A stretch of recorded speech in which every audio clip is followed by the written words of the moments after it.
नमस्कार, आप देख रहे हैं इंडिया टीवी। आपके साथ मैं हूं मीनाक्षी जोशी। कहानी कुर्सी की में आज उन तमाम सवालों का जवाब तलाशने की कोशिश होगी और जवाब के साथ फिर चर्चा होगी जो बार बार पूछा जा रहा था ना। ऑपरेशन सिंदूर के दौरान भारत ने कितने जेट गिराए, भारत के कितने जेट गिरे, राहुल गांधी बार बार पूछ रहे थे ऑपरेशन सिंदूर के दौरान भारत ने कितने जेट गिराए। सवाल तो यह था कि भारत के भी क्या जेट गिरे या नहीं गिरे, लेकिन आज एयरफोर्स चीफ का बयान सामने आ चुका है।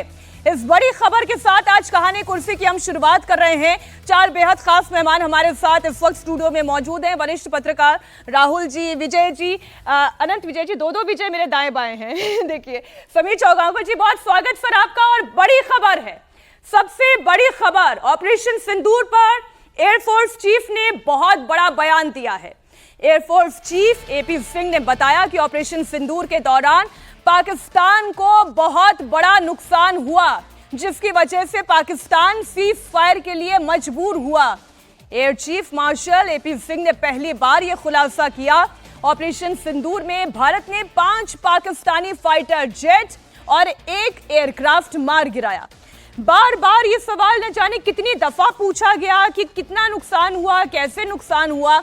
सबूत भारत दिखा रहा था, एयर बेसिस की तस्वीरें हम सामने रख रहे थे, लेकिन फिर भी ऑपोजिशन भी ये सवाल पूछ रहा था। सवाल पूछना खैर उनका अधिकार है। अब आपके सामने वो बयान हम रख देते हैं। पूरे ऑपरेशन के दौरान S-400 गेम चेंजर साबित हुआ। भारतीय सेना पाकिस्तान को लाउड एंड क्लियर मैसेज देना चाहती थी कि अगर पाकिस्तान ने भारत पर हमला किया तो भारत मुंहतोड़ जवाब देगा। आप सुनिए एयरफोर्स चीफ का बयान। We got intelligence report on the ninth evening, I will say, that they are planning something big, and next 48 hours are very critical. And also, we also decided that if they attack any of our installations, military installations, we are going to reply with military, attacking their military installations which matter to them. So since we already had our plans ready, this point was debated, and both the CNCs involved, the air headquarters people and the other services, we had taken a call that since they are mostly attacking us by Air Force assets and my Air Force bases are under threat, we should respond without waiting, in case this continues tonight also. And sure enough, this time we had their attack on our airfields with not only just loiter munitions, some of long-range weapons. Their aircraft tried to penetrate our defenses. Our air defense systems have done a wonderful job. The S-400 system, which we had recently bought, has been a game changer. The range of that system has really kept their aircraft away from their weapons like those long-range glide bombs that they have. They've not been able to use any one of those because they've not been able to penetrate this system. And during our first night, first 6th, 7th night, also air defense system had ensured that when they did their repost, their fighter aircraft was threatened. That time they had come with some of those long-range weapons which they were able to penetrate into our defenses in Balakot time, if you remember, some of the army, some of the bombs that fallen very close to army area. But this time, since we were ready to use our long-range weapons of surface-to-air guided weapons, they were deterred. I think initially we found the build-up taking place, very massive build-up taking place, but once the first missile was fired from our side from the ground, we suddenly found that that dissipation of that build-up. Also, we have some kills that we have got from our SHW systems, because every time you fire a weapon on a track, you do get a feedback as to whether it is to be treated as a kill or not, because till when is that blip remaining and where is your missile going. So that I will talk about a little later. तो operation सिंदूर पर आपने air force chief को सुना, AP Singh ने, उन्होंने कहा कि भारत के एयर डिफेंस सिस्टम ने शानदार काम किया और ये तो हमने अपनी आंखों से देखा है। चाहे वो आकाश तीर हो, हम S-400 की बार बार तारीफें करते रहे, पाकिस्तान में कितनी तबाही हुई इसकी फुल रिपोर्ट दी गई।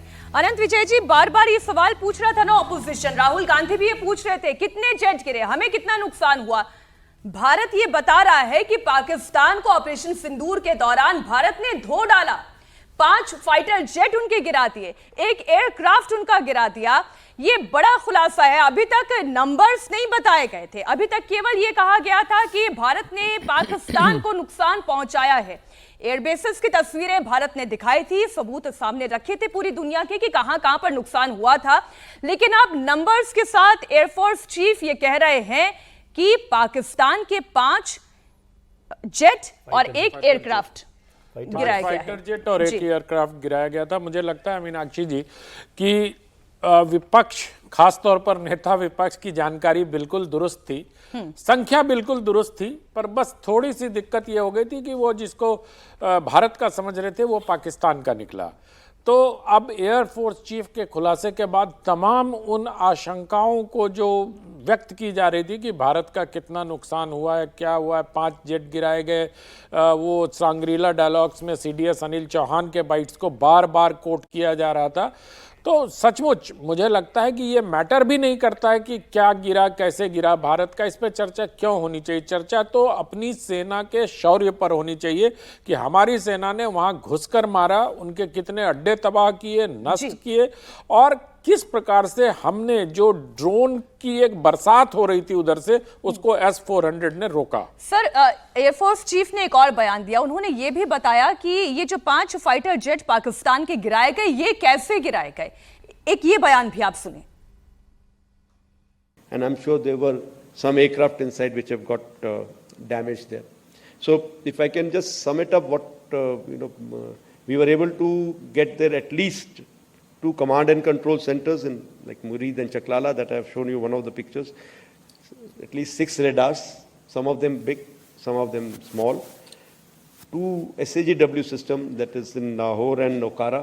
Then of course runway at Sargoda and Rahimia Khan. 3 hangars that we attacked. One was of course Sukur, the UAV hangar, the Bholari hangar of AEWNC, and Jacobabad, the F-16 hangar. And we have indication of at least 1 AEWNC in that AEWC hangar and a few F-16s which were under maintenance there. Apart from these, the SAGW systems, mostly from, I'm talking about fighter aircraft are from S-400.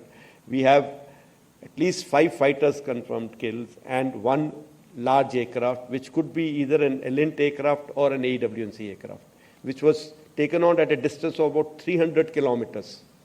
This is the actually largest ever recorded surface-to-air kill that we can talk about. तो आपने सुना, उन्होंने पूरा brief दिया। विजय जी, बार बार यही तो सवाल था ना कि कितने जेट गिरे। अभी अनंत जी ने कहा कि संख्या बिल्कुल ठीक थी विपक्षी दलों के पास, लेकिन कहाँ के गिरे हैं अब ये क्लियर हो गया है। पाकिस्तान के फाइटर जेट गिराए गए हैं, कैसे गिराए गए हैं वो भी बताया गया। बिल्कुल ठीक है। और ये चर्चा पहले भी चल रही थी कि भारत की सेना ने बहुत मजबूत तरीके से, बहुत शानदार तरीके से, बहुत बहादुरी से परफॉर्म किया और पाकिस्तान के न केवल आतंकी ठिकानों को, एयर जो बेसिस थे उनको और फाइटर जेट्स को नुकसान पहुंचाया। ट्रंप साहब ने भी कहा था, उन्होंने भी नाम नहीं लिया था, लेकिन कहा था कि 5 जेट गिर गए हैं जी, फाइटर जेट गिरे हैं। और उस पर आज उन्होंने बहुत, क्योंकि एयर चीफ कह रहे हैं तो उसमें तो अब कोई सवाल नहीं बचना चाहिए। एयर चीफ कोई पॉलिटिकल भाषण तो नहीं देंगे, वो उसको एक एनालाइज करके बता रहे हैं। बेंगलुरु में एक प्रोग्राम में वो बोल रहे थे, तो एनालाइज करके बताया, उससे साफ हो गई है ये बात। लेकिन जो रक्षा मंत्री हैं ना राजनाथ सिंह जी, उनकी बात को मैं फिर से याद दिलाना चाहता हूँ, जिस पर हम लोग थोड़ा सा नाराज़ होते हैं कि भाई राहुल गांधी ने क्यों पूछ लिया। राजनाथ जी ने क्या कहा रक्षा मंत्री ने? रक्षा मंत्री जी ने जो बात कही वो बिल्कुल ठीक बात है। मतलब एयर चीफ जो कह रहे हैं उसमें तो कोई कन्फ्यूजन ही नहीं है। लेकिन राजनाथ जी ने कहा कि हमने अपना टारगेट को, हमारा जो गोल था उसे अचीव किया कि नहीं किया, ये महत्वपूर्ण है। उसमें कितनी पेंसिलें चुराई गई, कितने पेन टूट गए या पेंसिलें टूट गई, वो महत्वपूर्ण नहीं है। तो इस बहस का कोई मायने नहीं है कि क्या नुकसान हुआ कि नहीं हुआ। CDS साहब ने भी कहा था, एयर चीफ से तो ऊपर ही होते हैं CDS साहब मेरे ख्याल से हमारे सिस्टम में। तो CDS ने जो बात कही थी वो भी यही बात कही थी जो रक्षा मंत्री कर रहे हैं। तो महत्वपूर्ण यह है ही नहीं कि क्या नुकसान, यदि भारत का भी कोई नुकसान हुआ है तो युद्ध में नुकसान होना नहीं होना, आपने क्या अचीव किया वो महत्वपूर्ण है ना।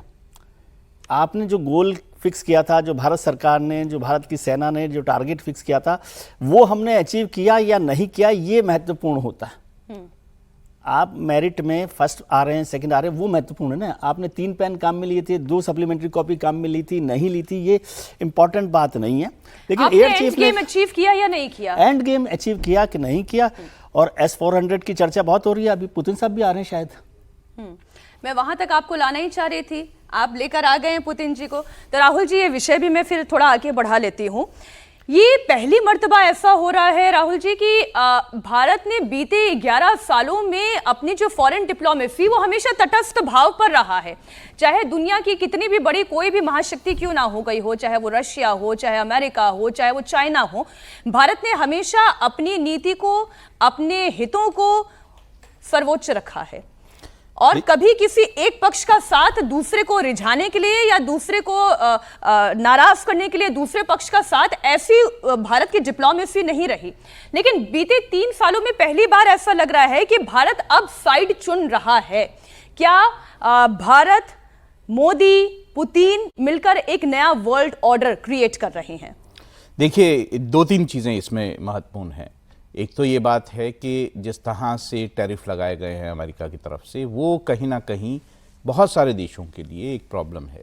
चाहे वो भारत है या चीन है या फिर ब्राज़ील है, ये ऐसे देश हैं जो ब्रिक्स में आते हैं। और ब्रिक्स जो है एक महत्वपूर्ण संगठन है जिसे अमेरिका जो है अपने विरुद्ध मानता है।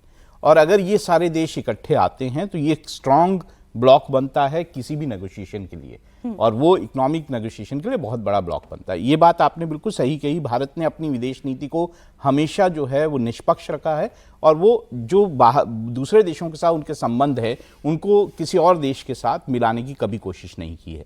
लेकिन ये भी बात सही है कि पिछले 3 दशकों में भारत की तरफ से भी और अमेरिका की तरफ से भी आपस में संबंधों को बढ़ाने में बहुत ज़बरदस्त कोशिश की गई है, जिसके कारण आपने देखा होगा कि किस तरह से संबंध बढ़े। उसके बाद भारत ने अपने डिफेंस इक्विपमेंट को खरीदना दूसरी जगहों से शुरू किया, जिसमें अमेरिका एक मेजर रोल प्ले कर रहा था। ये भी एक बात सही है। और ट्रंप के एडमिनिस्ट्रेशन में भी ये बात बार बार हो रही है कि क्या ट्रंप की ये जो नीति है टैरिफ लगाने की और भारत को सिंगल आउट करने की, इससे क्या भारत और अमेरिका के रिश्ते जो है वो कहीं ना कहीं डगमगा जाएंगे। दूसरी तरफ जिस तरह से भारतीय प्रधानमंत्री नरेंद्र मोदी जी जिस तरह से कोशिश कर रहे हैं, वो ना केवल रशिया से मिल रहे हैं, वो चाइना भी जा रहे हैं अभी SCO में, तो उनकी तरफ से भी जो सिग्नलिंग है, उन्होंने ब्राज़ील के जो नेता हैं उन्होंने भी प्रधानमंत्री से बात की। तो भारत भी एक तरह से अमेरिका को सिग्नल दे रहा है कि ऐसा नहीं है कि अगर आप इस तरह से टैरिफ लगा के हमें सिंगल आउट करेंगे तो हम कुछ नहीं करेंगे। हम अपने डोमेस्टिक लोगों के लिए, हम अपने किसानों के लिए, जो कि एक कंटेशियस इशू है, उनके लिए, और अपने देश की जो आर्थिक जो हमारा मजबूती है उसको बढ़ाने के लिए हर कदम उठाएंगे। ठीक, लेकिन ये आनंद जी 10 सेकंड में आपसे जोड़ना चाहता हूं। आप लोग चर्चा कर रहे हो कि भारत की विदेश नीति हमेशा से अपने देश का हित देखती रही है। मुझे याद पड़ता है कि अब वो विदेश नीति कबूतर उड़ाने वाले चले गए, खत्म हो गए, कि जब आप बलून उड़ा लेते थे गुब्बारे और कबूतर उड़ा के शांति दूत बन जाते थे।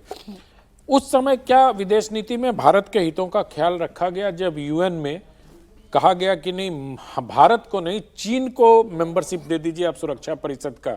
क्या भारत के हितों का ध्यान रखा गया? क्या उस समय भी ये फैसला भारत के हित में था? ये मैं आपके दर्शकों पे छोड़ता हूं।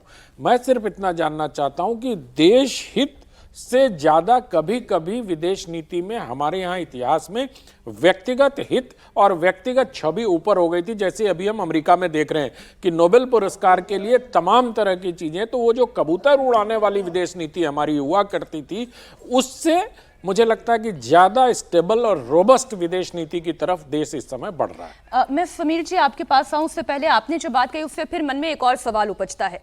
अभी पुतिन के साथ मोदी का रिश्ता मजबूत है और ये और मजबूत होता चला जा रहा है, क्योंकि अब अलास्का में बहुत जल्द पुतिन और ट्रंप भी मिलने वाले हैं। और जो दो लीडर्स हैं इस दुनिया के जिनसे पुतिन ने बातचीत की है अमेरिका से मिलने से पहले, ट्रंप से बात करने से पहले, तो वो नरेंद्र मोदी हैं या फिर हम शी जिनपिंग की बात करें, तो जिस वर्ल्ड ऑर्डर की मैं बात कर रही हूं इस वक्त भारत भी उस तरह से एक गोलबंदी करने की कोशिश कर रहा है और उसमें पुतिन भी ये चाहते हैं। देखिए, मुझे लगता है पुतिन तो अभी बहुत जगह से समर्थन चाहते हैं, क्योंकि यूक्रेन के साथ उनके जिस तरह के चल रहे हैं संबंध या जिस तरह का युद्ध चल रहा है, लेकिन अभी थोड़ी जल्दबाजी होगी ये मानना कि पुतिन इंडिया, मतलब रसिया, इंडिया और चाइना का एक कोई ब्लॉक बनता है। ये अगर बनता है तो सचमुच वर्ल्ड ऑर्डर बदल जाएगा।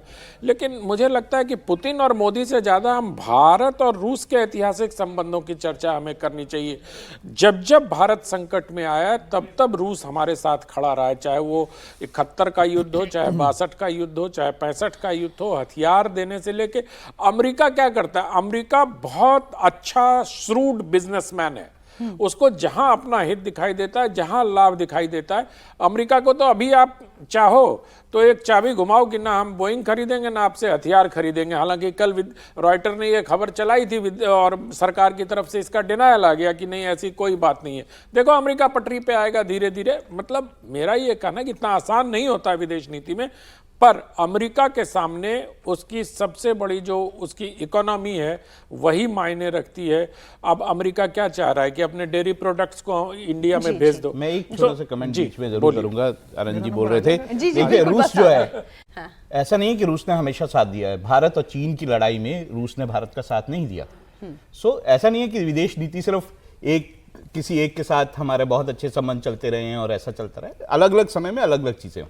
ये आप कह रहे हैं कि एक बैलेंस बदलता रहता है, ठीक वैसे जैसे इंडिया और चाइना के बीच में भी समीर जी ये इक्वेशन तेजी से बदल रहे हैं। अब मैं रीसेंट स्टेटमेंट्स की ही बात करूं, कल भी आप लोगों ने इस पर अच्छी चर्चा की थी। अब चाइना ने जिस तरीके से यूएस ने भारत के ऊपर टैरिफ लगाए हैं उसे स्ट्रांगली चाइना ने कंडेम किया। मैं एक बार फिर से कोट कर देती हूं, कहा गया violation of international law, serious threat to global trade stability. Chinese foreign minister Wang Yi का ये स्टेटमेंट है। इतना ही उन्होंने ये भी कहा कि using tariff as a weapon to suppress other countries violates UN charter, undermines WTO rules and is both unpopular and unsustainable. तो आप बीते कुछ दिनों के जितने भी ग्लोबल टाइम्स में छप रही रिपोर्ट्स हैं, जो वहां के स्टेटमेंट्स हैं, वो ये बता रहे हैं कि चाइना क्योंकि खुद भी एक तो उन टैरिफ से जूझ रहा है, वो भारत के साथ इस मुद्दे पर खड़ा होना चाहता है। एक स्टेबिलिटी, एक बैलेंस इस मुद्दे पर भारत के साथ। देखिए, निश्चित रूप से इस समय जिस तरीके से डोनाल्ड ट्रंप ने पूरी दुनिया में अपना एक टेरर का जो प्रदर्शन किया है कि दुनिया में सभी देशों को, चाहे उनका एकदम पड़ोसी कनाडा रहा हो, चाहे दूसरे देश रहे हो, चाहे जापान रहे हो, चाइना को उन्होंने पहले टारगेट किया। ये कहा जा रहा था कि भाई भारत के साथ उस तरीके से व्यवहार ट्रंप नहीं करेंगे क्योंकि भारत उनके लिए एक बड़ा सहयोगी है। प्रधानमंत्री मोदी के व्यक्तिगत संबंध ट्रंप के साथ बहुत अच्छे हैं, लेकिन जिस तरीके से भारत के साथ किया ट्रंप ने कि भाई पहले 25% का टैक्स लगा दिया और उसके बाद फिर 25% का लगा दिया। हालांकि ठीक है कि जो 25% का अतिरिक्त लगाया है शुल्क, वो अभी उसको समय है लागू होने के लिए। तो जिस तरीके से भारत का व्यवहार किया है, तो यह तय है कि ट्रंप का कोई दोस्त नहीं है, उनका कोई सगा नहीं है, वो अपने देश का हित देख रहे हैं। और वैसे भी अगर आप देखेंगे तो दुनिया में सभी राष्ट्राध्यक्ष, राष्ट्र के प्रमुख होते हैं, वो अपने देश का हित पहले देखते हैं। तो अब भारत को ये लग रहा है कि भाई जिस तरीके से ट्रंप के साथ संबंधों में एक दूरी बढ़ते जा रही है भारत की, क्योंकि अब उन्होंने ये बोल दिया है कि भाई जब तक भारत से टैरिफ पर बात नहीं होगी, हम अपना प्रतिनिधिमंडल जो बात करने आने वाला था 24 अगस्त को भारत छठे दौर की बातचीत करने के लिए, ट्रंप ने बोल दिया हम उसे नहीं भेजेंगे। तो ये सीधा सीधा बता रहा है कि भारत और अमेरिका के बीच में तनाव उत्पन्न हो गया है। तो अब भारत निश्चित रूप से अपना मार्केट देखेगा ना, भारत को तो अपना एक्सपोर्ट करना है मटेरियल को, तो वो देख रहा है कि क्या ब्रिक्स के देशों के साथ अपनी साझेदारी को बढ़ाया जाए, क्या नए पार्टनर खोले जाए। और चाइना, हालांकि चाइना को हम जितना एक्सपोर्ट नहीं करते उससे ज़्यादा चाइना से हम इंपोर्ट करते हैं। चाइना एक भारत को बड़े मार्केट के रूप में देखता है। उस चाइना को भी लग रहा है कि भाई एशिया के दो बड़े देश है जो दुनिया में प्रभुत्व रखते हैं, तो ऐसे स्थिति में क्या अमेरिका से दोनों अगर दूरी बढ़ रही है तो दो दुश्मन जो अमेरिका से बन रहे हैं, क्या वो दोनों हाथ मिलाकर अमेरिका को चुनौती दे सकते हैं। तो अब नया एक वर्ल्ड ऑर्डर क्रिएट होने वाला है दुनिया के अंदर। वो China, Bharat, south Africa, Germany, Brazil, ये सब इसमें मिलेंगे मुझे लग रहा है, और एक नया वर्ल्ड ऑर्डर बनेगा अमेरिका को अलग थलग करने की एक मुहिम शुरू हो रही है और अमेरिका इस बात को समझ रहा है कि दुनिया में अब उसकी जो दादागिरी होती थी वो लगभग, क्योंकि आप देखेंगे ब्राजील के भी लूला डी सिल्वा ने कह दिया कि भाई मैं प्रधानमंत्री मोदी से बात करूंगा। उन्होंने प्रधानमंत्री मोदी से बात की है, उन्होंने कहा मैं चीन से बात करूंगा लेकिन अमेरिका से बात नहीं करूंगा, डोनाल्ड ट्रम्प से। तो निश्चित रूप से यह स्थिति है, लेकिन अब सबकी निगाहें अगले वीक जो अलास्का में जो बैठक होगी, में जो देश हैं एक दूसरे से बात करेंगे जी, ब्रिक्स में जो देश हैं वो मदद के लिए एक दूसरे ब्रिक्स देशों से बात करेंगे, करेंगे मदद लाएंगे। और ट्रम्प तो बोल चुके हैं ना कि ब्रिक्स को सबसे बड़ा खतरा अमेरिका देखता है, ब्रिक्स को अपनी एक ताकत के रूप में। तो उनकी ये नाराजगी है कि भारत ब्रिक्स के साथ संबंध तोड़ दे। तो मुझे लगता है कि उसके लिए भारत ने बहुत स्पष्ट मना कर दिया होगा। लेकिन अब दुनिया की नजर ट्रम्प और जो पुतिन की अलास्का में मीटिंग होगी इसके ऊपर होगी, क्या उसमें कोई उनके बीच में कोई रास्ता निकल के आता है समझौते का, कि यूक्रेन को लेकर कोई समझौता निकल आता है। भारत के प्रधानमंत्री जब जाएंगे चाइना अभी 30 तारीख को, तो क्या भारत और चीन के बीच में कोई बड़ी घोषणाएं होगी? रशिया के पुतिन अभी साल के अंत में आने वाले हैं भारत के अंदर, तो क्या उस समय भारत और रशिया के बीच में कोई बड़ी घोषणाएं होगी? तो अभी तमाम तरह की चीजें हैं। मुझे लग रहा है कि आने वाले दिनों में वर्ल्ड में कई नई तरीके के आपको गठबंधन देखने को मिलेंगे, जिन्होंने भविष्य में कभी भूतकाल में कभी गठबंधन नहीं किया होगा। भविष्य में कोई बड़े आपको साझेदार दिखेंगे जो अमेरिका के लिए निश्चित रूप से परेशानी का सबब होगा। अच्छा, ये इस वक्त ऐसा नहीं है कि डोनाल्ड ट्रंप का जो भारत की तरफ ये टैरिफ वॉर है उसे केवल भारत में ही गलत दृष्टि से देखा जा रहा है या उसे इनजस्टिस कहा जा रहा है। अमेरिकी अखबारों में भी ये छप रहा है कि भारत के साथ ट्रंप ने गलती करती है। क्या गलती करती है? देखिए, हम लोग क्या करते हैं, बहुत ब्लैक एंड व्हाइट में चलते हैं। Foreign policy black and white में चलती नहीं, ग्रे में चलती है। ग्रे में चलती है। और उसमें ऐसा नहीं होता कुट्टी हो गई दोस्ती, ऐसे बच्चों की जैसे कुट्टी थोड़ी हो गई है। क्या भारत ने अमेरिका के साथ रिश्ते खत्म कर लिए? नहीं। क्या भारत सरकार ने कहा है? रूस के बाद सबसे बड़ा स्ट्रेटेजिक पार्टनर हमारा अमेरिका है। बिजनेस पार्टनर भी हमारा सबसे बड़ा वो है। फॉरेन पॉलिसी में क्या होता है, कंटिन्यूटी विद चेंज होता है। ये बात अभी चर्चा हुई कि भाई पर्सनल रिलेशनशिप काम में नहीं आती है। ये पर्सनल रिलेशनशिप देख ली हमने अमेरिका के रिश्तों में, वो काम आई क्या? वो काम आई है क्या? नहीं आई ना। तो नेशन इंटरेस्ट, और सब लोग नेशन इंटरेस्ट पर काम करते हैं, इसमें कोई बात नहीं है। और टैरिफ डील हो गई, क्या आप समझ रहे हैं? आप सोचिए 3 दिन पहले तक तो आप लाल आंखें दिखा रहे थे एक देश को। 4 दिन पहले आप कह रहे थे कि छोटी आंखों वाले मत खरीदिए गणेश जी, और आज आपको सबसे रिलायबल पार्टनर लग रहा है चाइना। क्या चाइना देश हिंदुस्तान के लिए रिलायबल पार्टनर हो सकता है? ये भी देखने की बात है। लेकिन अभी ये रेस्पॉन्स इसलिए करना पड़ रहा है क्योंकि अमेरिका ने जिस तरह से रेस्पॉन्ड किया, तो उसको एक जवाब देने के लिए कि भाई ऐसा मत समझिए कि हम कमजोर लोग हैं। हमारे पास बहुत सारे दोस्त हैं, ऐसा होता है ना कि भाई एक से नाराजगी हो जाए तो 3 दोस्तों को और खड़ा कर लीजिए। मैं इसमें एक बात जोड़ना चाहती हूँ। रिसेंटली जो आर्थिक मामलों के जानकार हैं और जो फॉरेन कॉरिडोर्स में एमईए में जिनका दखल है, उनसे एक चर्चा हो रही थी, मैं नाम कोट नहीं करूंगी। तो उन्होंने ये कहा कि इस वक्त ये जो वर्ल्ड ऑर्डर है उसमें एक टर्म बहुत तेजी से घूम रहा है, वो है रिच। RICH, यानी रशिया, I मतलब इंडिया और CH मतलब चाइना। ये 3 देश ऐसे हैं जिन्होंने डॉलर को चुनौती देती है। जो रशिया और इंडिया के बीच में ट्रेड हो रहा है वो या तो रशियन करेंसी में हो रहा है या वो इंडियन करेंसी में हो रहा है। डॉलर की उपयोगिता आपने वहां पर 0 कर दी। जो भारत और चाइना के बीच में हो रहा है या तो वो रुपये में हो रहा है या फिर युआन में हो रहा है, वहां पर भी आपने डॉलर की वैल्यू 0 कर दी।